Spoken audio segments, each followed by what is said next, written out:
మీ ఇంట్లో మొదటి కోటీశ్వరుడు మీరే అవ్వాలనుకుంటున్నారా? ఈ ఫైనాన్షియల్ వెబినార్ లో ఇప్పుడే జాయిన్ అవ్వండి.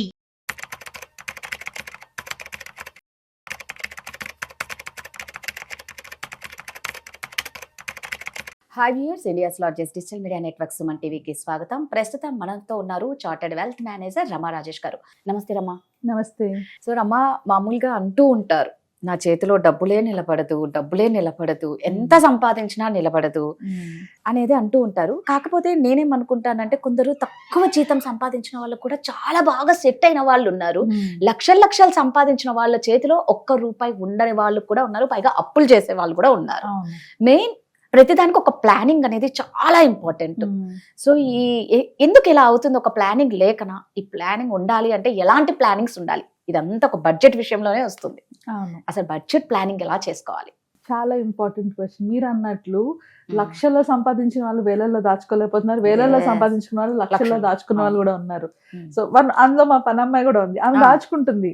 సో అంటే నేను ఎగ్జాంపుల్ చెప్తున్నాను మీకు. అక్కడ వాళ్ళ క్వాలిఫికేషన్ కాదు, అలాగనే వాళ్ళు చేస్తున్న పని కాదు, వాళ్ళు జెండర్ తో కాదు, అది ప్యూర్లీ కూడా ప్లానింగ్ అండ్ బడ్జెటింగ్, దాని మీద డిపెండ్ అయి ఉంటది. నువ్వు ఏ ప్రొఫెషన్ లో ఎంత సంపాదించింది దగ్గర 20 లక్షలు దాచుకున్న, 20 లక్షలు దాచుకుందా ఒక తన డబ్బులతోనే. అంటే ఫ్యామిలీ హస్బెండ్ ఇన్కమ్ తను సంపాదించిన దాంట్లో 20 లక్షలు సేవ్ చేసింది. అంటే దీన్ని బట్టి ఏం అర్థమైంది? ఆ లెక్కన లక్షలు సంపాదించే వాళ్ళు ఎన్ని కోట్లు సేవ్ చేయొచ్చు. కరెక్ట్. అండ్ మోర్ ఓవర్ ఇది ఎక్కడంటే ఎక్కువ లేడీస్ ఎవరైతే ఆడవాళ్ళు ప్రాపర్ గా మేనేజ్ చేస్తారో అక్కడ ఎప్పుడు కూడా ఎక్కువే కనిపిస్తుంది మీకు. ఎందుకంటే ఆడవాళ్ళు మేనేజ్మెంట్ చాలా బాగా చేస్తారు. మనంత బాగా అంటే ఇంట్లో కిచెన్ లో సామాన్లు అయిపోతే దాన్ని ఎలా అడ్జస్ట్ చేయాలో దగ్గర నుంచి టైం కి చుట్టాలు వచ్చినప్పుడు ఏం లేకపోతే ఎలా చేయాలి అన్ని మేనేజ్మెంట్ పాయింట్ లో లేడీస్ చాలా బాగుంటారు యాక్చువల్లీ. కానీ చాలా మంది ఆడవాళ్ళకి అవకాశం ఇయ్యరు మేనేజ్మెంట్ చేసే దగ్గర. ఎందుకంటే మనం క్యాలిక్యులేటెడ్ రిస్క్ తీసుకుంటాం మేనేజ్మెంట్ లో కానీ ఎక్కడైనా కూడా, ఎక్కడ ఎంత వరకు ఖర్చు పెడితే ఎంత యూజ్ అవుతుంది అనేసి. బట్ ఇన్ జనరల్ గా ఎవరైనా ప్లానింగ్ చేసుకోవాల్సి వచ్చినప్పుడు అలా కనుక ప్లాన్ చేసుకోగలిగితే డెఫినెట్ గా వాళ్ళు ఎంత సంపాదిస్తున్నా కూడా ఎక్కువ అమౌంట్ మనం దాచుకోగలుగుతాము. సో ఈ మొత్తం ప్లానింగ్ లో ఫస్ట్ పార్ట్, ఫైనాన్షియల్ ప్లానింగ్ అంటేనే ఫస్ట్ పార్ట్ ఏంటి అంటే బడ్జెటింగ్. ఖచ్చితంగా బడ్జెటింగ్ చేసుకోవాలి. ఇప్పుడు నేను బడ్జెటింగ్ అంటే కూర్చొని లెక్కలు రాసుకోమంటారా అంటే ఈ రోజులో కుదరదు. యూపీఐకి వెళ్తాము, యూపీఐ పేమెంట్స్ ఉంటాయి, ఎక్కడ ఎంత అయిపోతుందో కూడా మనకు తెలీదు. సో అలాంటప్పుడు సింప్లిఫైడ్ గా ఎలా చేసుకుంటే బెనిఫిట్ అవుతుందో అన్నది నేను చెప్తాను. బట్ చేసుకోకపోతే ఏం జరుగుతుందో అది ముందు తెలియాలి కదా మనకి. అదే ఇంపార్టెంట్. అప్పుడు దీని మీద ఇంట్రెస్ట్ వస్తుంది. అది సో నేను బడ్జెట్ చేసుకోవట్లేదు, నేను ఎంత వస్తుందో ఎంత రావట్లేదు నేను ట్రాక్ చేసుకోవట్లేదు, అప్పుడు ఏం చేస్తాను? ప్రతి నెల ఏదో ఖర్చు వస్తుంది. ఇప్పుడు మీరు స్టార్టింగ్ లో పాయింట్ అన్నారు ఎంత వచ్చినా మిగలటం లేదని, ఏదో ఒక ఖర్చు వస్తూనే ఉంటది. మనం దేనికి నో చెప్పలేం. కొన్నిసార్లు ఎలాంటివి ఉంటాయంటే మనం కావాలనుకుంటే అది నో చెప్పొచ్చు, దానికి ఇది నేను పెట్టను అని మనం చెప్పొచ్చు. కానీ అక్కడ టెంప్ట్ అవుతాం, అక్కడ పెట్టుకుంటాం. తర్వాత నిజంగా అవసరం వస్తుంది, ఆ అవసరం వచ్చినప్పుడు మన దగ్గర ఉండదు. సో అప్పుడు మళ్ళీ బయట తీసుకొస్తాం. ఇట్లానే జరుగుతూ ఉంటది. సో మనకి ఎక్కడ నో చెప్పాలి అన్న క్లారిటీ ఉండదు బడ్జెటింగ్ చేయకపోతే. ఇప్పుడు మనకు తెలియకుండానే షాపింగ్కి వెళ్ళిపోతా ఉంటాం. నేను ఎగ్జాంపుల్ లేడీస్ చెప్తున్నాను. బయటకు వెళ్తాం, ఖర్చు పెడతా ఉంటాం, విపరీతంగా ఖర్చు పెడతా ఉంటాం. నేను ఒక్కసారి వెనక్కి వచ్చి ఎంత ఖర్చు పెట్టానని చూడలేదు అనుకో, మళ్ళీ ఖర్చు పెడతాను లేదా? ఏంట్రమ్మా బయటికి వెళ్ళే వరకు అంటున్నావా? వన్స్ ఒక్కసారి మొబైల్ ఓపెన్ చేస్తే ఈ ఆన్లైన్ చీరలు, యూట్యూబ్ లో శారీస్ అతి భయంకరంగా వాటికి అడిక్ట్ అయితే తెలియకుండా నెలలో అరే ఇంత చీర ఇది తక్కువ, ఇంత రేటు తక్కువ 10,000 షాపింగ్ ఫోన్ లోనే అయిపోయి ఉంటుంది. ఎగ్జాక్ట్లీ. సో ఇవన్నీ మనం చూసుకోము, నెలాఖరికి వచ్చేటప్పటికి డబ్బులు నిలవట్లేదు అనుకుంటాం. సో ఇవన్నీ మనం ఎక్కడ ఖర్చు అవుతుందని చూసినప్పుడే కదా తెలుస్తుంది. లేడీస్ విషయంలో ఇవి, మరి మగవాళ్ళ విషయంలోని స్టాక్ మార్కెట్ లో, ట్రేడింగ్ లో అక్కడెక్కడ పెడతారు. అంటే ఫ్రాంక్ గా చెప్పాలి అంటే ఆడవాళ్ళు 10-20 పోగొడతా ఉంటే మగవాళ్ళు ఒకేసారి 40-50 పోగొడతా ఉంటారు. రెండు జరుగుతుంటాయి. ఎందుకంటే మనం రిస్క్ తీసుకోము, మనం చిన్న వాటిలోని ఎక్కువ ఖర్చు పెట్టుకుంటాం, వాళ్ళు ఒకేసారి మొత్తం పోగొడతారు. సో వాళ్ళైనా వీళ్ళైనా ఎవరైనా కూడా చేసే మిస్టేక్ ఏంటి అంటే ఫస్ట్ ఎంత వస్తుంది, ఎంత వరకు నేను దాస్తున్నాను, ఎంత మిగిల్చుకుంటున్నాను క్లారిటీ ఉండదు ఎవ్వరికి. సో బేసిక్ బడ్జెటింగ్ రూల్ చెప్పాలి అంటే 50-30-20 అంటారు. బట్ ఆ 50-30-20 అన్నది చాలా మందికి వర్తించదు, మన ఇండియన్ కల్చర్లో అసలు వర్తించదు. సో ఏం చేయాలి బడ్జెటింగ్ అంటే నేను దాచుకోవడం కన్నా ముందు నేను ఏం చేయాలి అంటే అసలు ఎంత వస్తుంది, ఎక్కడ వెళ్తుంది అన్నది క్లారిటీ రావాలి. సో ఎక్స్పెన్సెస్లోని మనకి 2 types ఆఫ్ ఎక్స్పెన్సెస్ ఉంటాయి. ఒకటి ఫిక్స్డ్ ఎక్స్పెన్సెస్ అంటారు, ఇంకొకటి వేరియబుల్ ఎక్స్పెన్సెస్ అంటారు. సో ఫిక్స్డ్ ఎక్స్పెన్సెస్ అంటే ఖచ్చితంగా ప్రతి నెల ఇవ్వాల్సిందే. అంటే అద్దె కానీ, కిరాణం కానీ. Yes. కిరాణా కూడా మనకి మంత్లీ మారిపోతా ఉండొచ్చు, కానీ Yes. కాన్స్టెంట్ గా ఒకటే Yes. అమౌంట్. అంటే రెంట్, ఒక rent. EMI లు. రెంట్, ఈఎంఐ, ఒకవేళ టెలిఫోన్ బిల్స్ ఉంటే అవి, ఇంటర్నెట్ బిల్స్, పని మనిషికి ఇచ్చే అమౌంట్, మన మొబైల్ రీఛార్జెస్, మొబైల్ రీఛార్జెస్, ఇవన్నీ ఫిక్స్డ్ అమౌంట్స్ ఉంటాయి. సో ఫిక్స్డ్ అమౌంట్స్ అన్ని ఏంటి అని సపరేట్ గా రాసుకోవాలి. సో దట్ దీన్ని బట్టి మనకు వచ్చిన జీతంలోని ఎంత ఖచ్చితంగా వెళ్ళిపోతుందో మనకు తెలుస్తుంది. దీన్ని మనం ఆపలేం, ఎట్టి పరిస్థితుల్లో ఆపలేం. అందులో పిల్లల స్కూల్ ఫీజులు ఉంటాయి, ఇవి ఆపలేం మనం. ఆపగలిగింది ఎక్కడ అంటే వేరియబుల్స్ లో, అంటే ఫిక్స్డ్ కాకుండా ఏవైతే ప్రతి నెల పెరగొచ్చు తగ్గొచ్చు, వీటిలో మనం కంట్రోల్ పెట్టొచ్చు. సో ఇక్కడ మనం ట్రాక్ చేయాల్సింది అవి కాదు, ప్రతి నెల వెళ్ళిపోయి ట్రాక్ చేయొద్దు.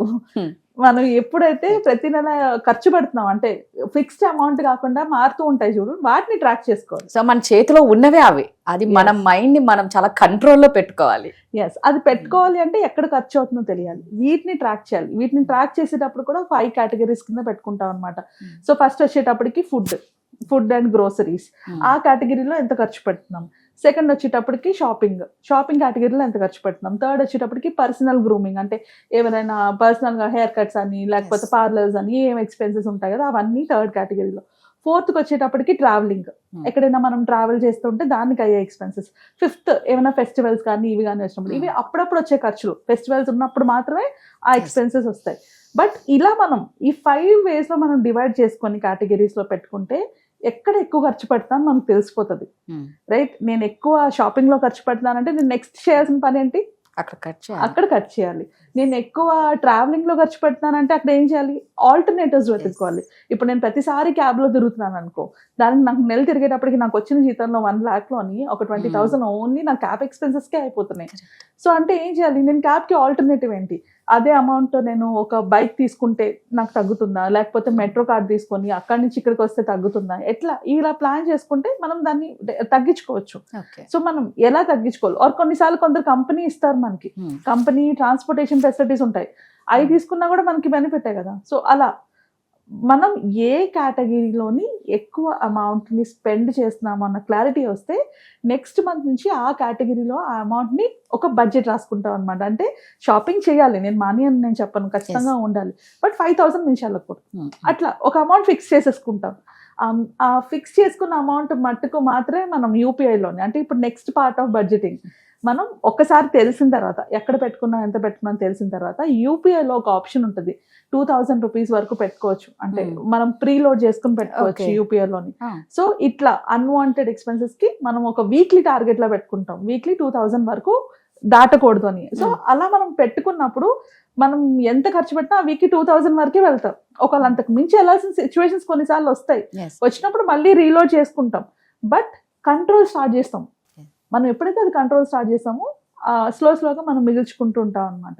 సో దాన్ని బట్టి మనకు ఒక ఐడియా వచ్చేస్తుంది, మనం ఎంత అమౌంట్ సేవ్ చేయగలం ఎక్స్ట్రా అని. ఒక 2-3 months ఇలా చేస్తే నెక్స్ట్ మంత్ నుంచి మనం చేయాల్సింది ఫస్ట్ ఎంత అమౌంట్ సేవ్ చేయగలుగుతా అది ముందు దాచేయాలి, ఆ మిగిలిన అమౌంట్ ని స్పెండ్ చేయడం ప్రాక్టీస్ చేయాలి. సో స్టార్టింగ్ నేను 50-30-20 అని చెప్పి 20% సేవింగ్స్ పెట్టండి అంటే చాలా మంది కేసెస్ లో జరగదు. సో ఈ 2-3 months మనం చేయాల్సింది, ఫస్ట్ మంత్ ఫిక్స్డ్ ఏంటి, వేరియబుల్స్ ఏంటి అని తెలుసుకోవడం. సెకండ్ మంత్ దాంట్లో రెస్ట్రిక్షన్స్ పెట్టి చూడడం, ఈ రెస్ట్రిక్షన్ పెడితే ఇది వర్కౌట్ అవుతుందా లేదా, ఇది వర్కౌట్ అవుతుందా లేదా. థర్డ్ మంత్కి వచ్చేటప్పటికి ఆ అమౌంట్ ఎంతైతే మిగులుతుందో అది ఫస్ట్ మనం ఇన్వెస్ట్ చేసేసుకొని సేవింగ్స్ చేసేసుకొని మిగిలిన అమౌంట్తో గెట్ ఆన్ అవ్వడం. అలా ప్లాన్ చేసుకుంటే కనుక మీరు అన్న సిచ్యువేషన్లోకి వెళ్దాము. అండ్ ఇన్వెస్ట్మెంట్ చేసేటప్పుడు కూడా ఫస్ట్ మనకు ఉండాల్సింది ఎమర్జెన్సీ. ముందే డైరెక్ట్గా వెళ్ళి మ్యూచువల్ ఫండ్స్లోనో లేకపోతే ఎఫ్డీస్లోనో ఆర్డీస్లో కాకుండా ఎమర్జెన్సీ ఫండ్ కోసం కొంత అమౌంట్ ఖచ్చితంగా ముందు పెట్టుకోవాలి. ఆ అమౌంట్ దాటిన తర్వాత ఇన్వెస్ట్మెంట్ స్టార్ట్ చేయాలి. ఓకే, సో ఇది చాలా ఇంపార్టెంట్ అయిన ప్రొసీజర్ అన్నమాట. ఇదే మనం మన పిల్లలకి నేర్పించినప్పుడు, కొత్తగా జాబ్ జాయిన్ అయిన వాళ్ళు కూడా ఇదే నేర్పించాం అనుకో, వాళ్ళకి పెద్దగా రెస్పాన్సిబిలిటీస్ ఉండవు. సో వాళ్ళకి స్ట్రైట్ అవే నీకు వస్తున్న దాంట్లో 50% ఇన్వెస్ట్ చేసుకో, మిగతా 50% ₹1 కూడా మిగిల్చుకో, ఖర్చు పెట్టుకో. సో అంటే వాళ్ళకి కూడా తెలుసు నాకు వచ్చిన దాంట్లో ఒక 50% నేను దాచేసుకోవచ్చు, మిగిలిన 50% నేను ఏమైనా చేసుకోవచ్చు అని. యాక్చువల్ ఎంజాయ్మెంట్ కూడా అవసరమే కదా ఆ ఏజ్ లోనే, మొత్తం దాచుకోవడమే కాదు కదా కావాల్సింది. సో అలా ఎప్పుడైతే ప్లాన్ చేసుకుంటామో వాళ్ళకి అక్కడి నుంచి అలవాటు అయిపోతుంది.